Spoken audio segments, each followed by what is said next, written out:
To get started with the development work I introduced in the last two videos, I designed a small board to go inside the locomotive to test various aspects of the trainside sensor. It can either replace a locomotive decoder or just add the speed and distance control functionality to an existing DCC decoder.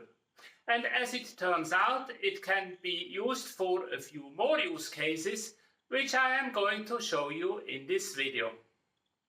Hello everyone and welcome to the IoTT channel. I am Hans Tanner. Welcome to all new subscribers and welcome back to everyone else. I am happy you made it here and thank you for your support of my channel. You may have seen my post on this channel about our power outage due to the damage caused by Hurricane Helene. As it turns out, we were out of power for 5 straight days, so we had to improvise a little bit.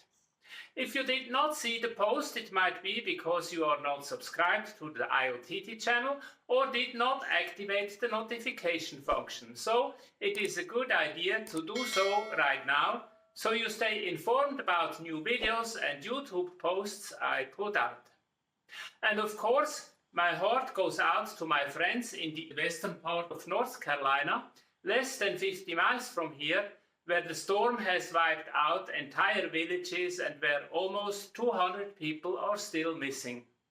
A few days without power is really nothing compared to what you are going through, and I wish you all the best in this situation and that things start to get back to somewhat normal as soon as possible. Okay, here is a picture of the board I designed. It is 60 by 38 millimeters, but that is only because I made the first prototype a single-sided board, mainly for cost reasons. I have a double-sided design as well, which will reduce the width to about 24 millimeters. There is no microcontroller on the board, but there are soldering eyes so that it is possible to piggyback an Arduino Nano, and because of that and the small size, I call it the DCC Critter for Nano. Here is a simple diagram showing the main building blocks of the board.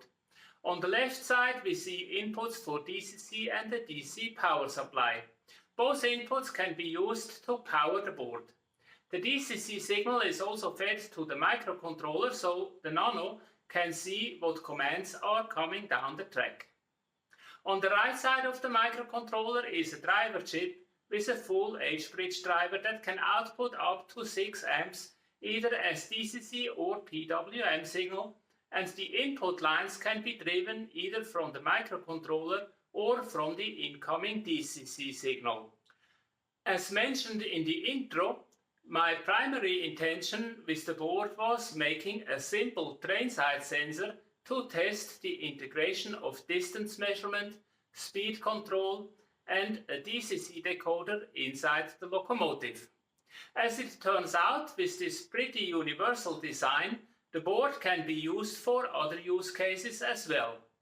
With the right software on the Arduino, I can make this board run as a DCC command station, or a DCC booster, or it can be used as DCC Fuse, and of course as DCC decoder or DCC speed controller.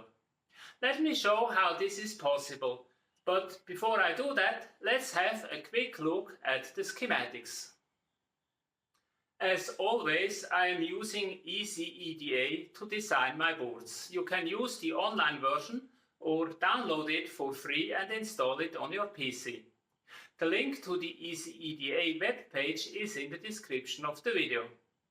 I find the software very easy to use and it is integrated with the parts library of JLCPCB, so it is possible to design the board and then have it manufactured and assembled, as we will see in a minute. So here are the main building blocks. In the lower left corner is the DC power plug along with the reverse polarity protection. As usual, I am using a FET for this purpose, as it comes with a lower voltage drop than the traditional diode. The output voltage VCC is then fed into a voltage regulator which generates the 5-volt supply for the Arduino and the various logic chips. I am bypassing the Arduino onboard LDO and use a more powerful regulator to avoid overheating problems of the Arduino chip. On the other hand, I am using a regulator as the power consumption of the Arduino and the critter board is pretty low and constant, so there is no need to use a buck converter. The DCC input is rectified as well and is an alternative source to power the entire board.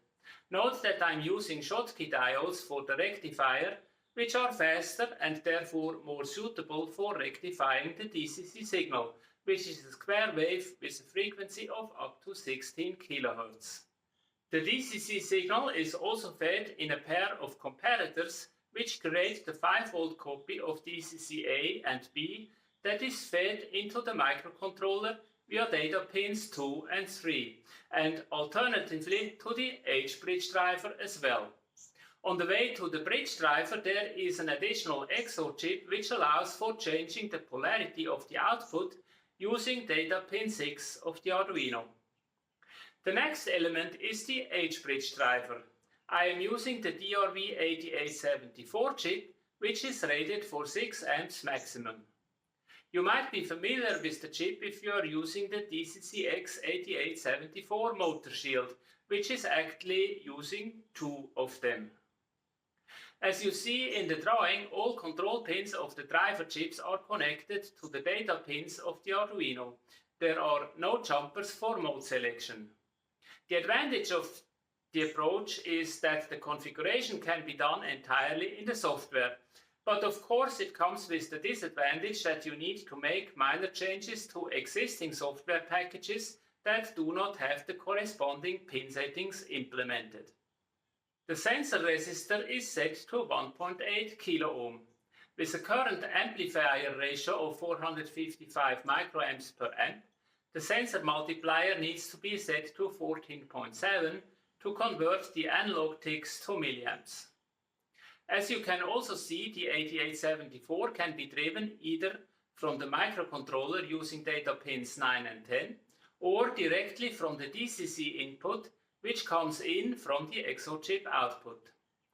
The 1K resistors are there to protect the output of the XOR chip when driving the 8874 from the IO pins 9 and 10. On the other hand, if the DCC data coming from the XOR chip, IO pins 9 and 10 need to be set to input mode with activated pull-up resistors so that the driver can see the input signal from the XOR chip, which is using open drain outputs. Next, there is a row of solder eyes with 5-volt ground and the 2 IO pins D4 and D5. If you are familiar with the Nano, you already know that these are the standard pins for the hardware-supported I2C interface, which can be used to connect the magnet sensor and the IMU. And finally, I just added some more soldering eyes to connect the remaining data pins D11, 12 and 13. They can be used to connect any input or output signals, for example for locomotive lights, horns, bells and the like. After finishing the schematics and board layout in EasyEDA, I ordered the assembled boards from JLCPCB, who is also the sponsor of this video. On their very user-friendly web page you can simply upload the Gerber file and see directly how the board will look like. There are plenty of features that you can choose to configure your board, and there are help texts that explain the effect of each of them. I also ordered the PCB assembly option so that I do not have to deal with ordering and soldering all the components myself. For hobby usage, the economic assembly option is the most cost-effective, since there is not a lot that you need to care about. After choosing the assembly option, you also need to upload your bill of material and robot placement files, which can simply be exported from the EasyEDA software. In your design you can use parts from the huge JLCPCB library, but you can also skip a few parts that are not available or that you want to assemble yourself. Like in my case, I excluded the Arduino Nano, the terminal connectors for DCC input and output, as well as the DC jack from assembly, because I have plenty of these laying around, and for some situations I might decide not to have all the connectors installed on the board. On the next page in the ordering process you get a preview of the parts and how they will be placed.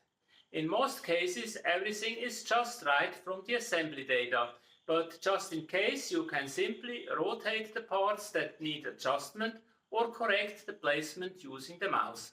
But you are typically also covered by the JLCPCB engineering team.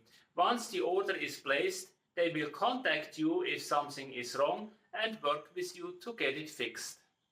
So these 5 boards cost me around $50 or about $10 per piece to make and assemble. As mentioned, I also created a double-sided design with only half of the board size, but having it assembled on both sides would have required to use the standard option. For just an initial prototype, I decided to make it a single-sided, although bigger board, and save the additional setup costs for double-sided assembly. Of course, for larger quantities I would choose the double-sided assembly option, as the setup cost would be divided by a higher number of boards, making it more cost-effective. As always, I have loaded the design files to my GitHub page, so if you're interested to make your own Nano Critter PCBs, you can download the design files and give them a try. It's easy, fast and very cost effective.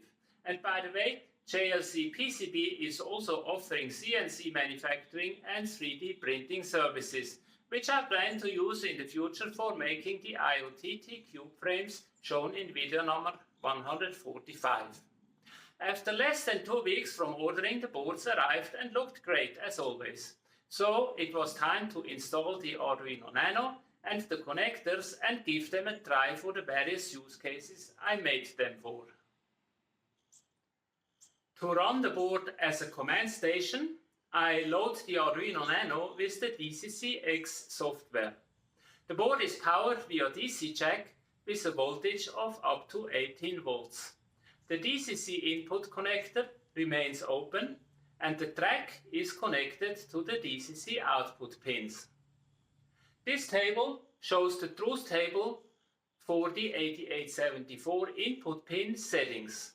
To determine the work mode, we need to set the sleep pin and the mode pin. Once the mode is set, the chip expects the input commands on pins EN and PH. How the signals are interpreted depends on the mode settings. If mode is high, EN acts as enable and PH controls the polarity. If mode is low, each of the input signals controls one output independently. So to use the Critter as command station, the DCC-X software is set to use pin D9 for power, pin D10 for PWM, pin A1 for current sensor. The sense factor is set to 14.4 and I set the trip current to a maximum of 5000 milliamps. The driver chip could go up to 6000 milliamps, but I like to keep some reserve just in case. Now, the Critter board has only one track output, so the second output definition is deleted.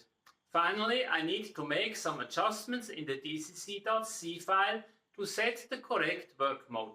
Data pin D7 is set to 1 so that the driver chip is active. And pin D8, so the mode settings, is set to low. In this mode, the EN signal is used as enable input, while the PH input determines the output polarity, which corresponds to the settings in the DCX motor shield setup.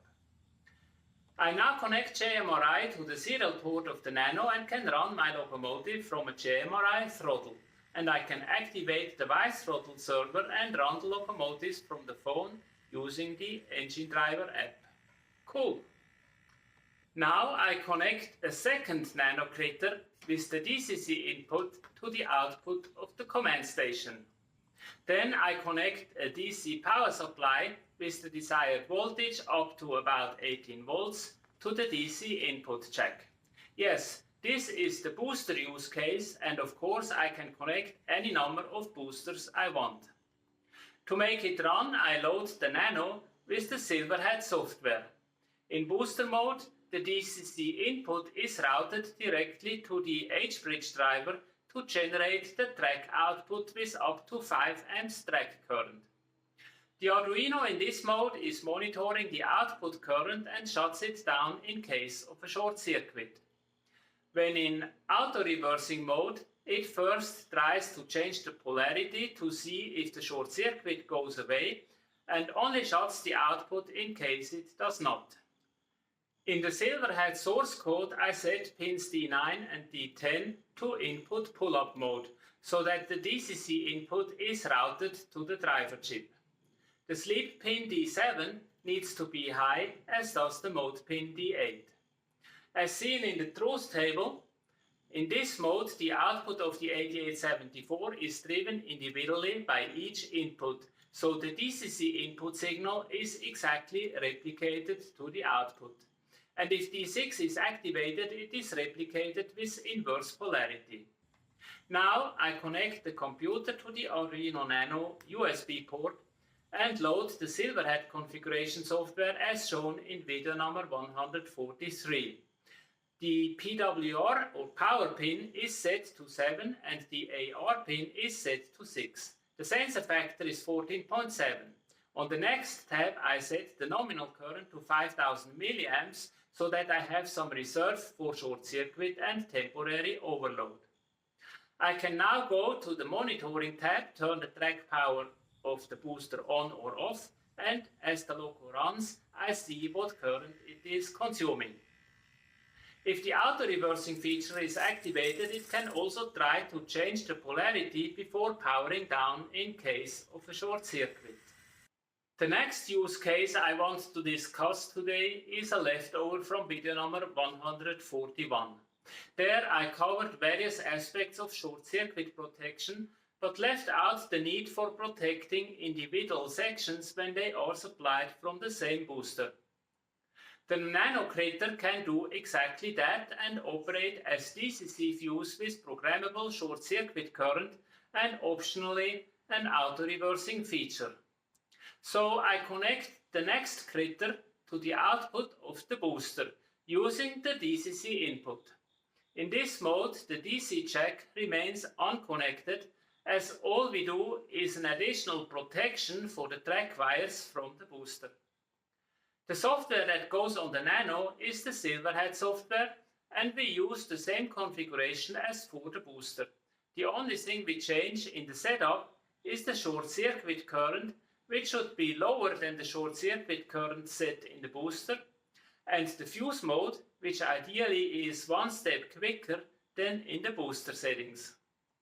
This causes the fuse to electronically blow faster and at a lower current than the booster, and the power for all the other sections connected to the same booster remains on, while the block where the short circuit occurs is powered down.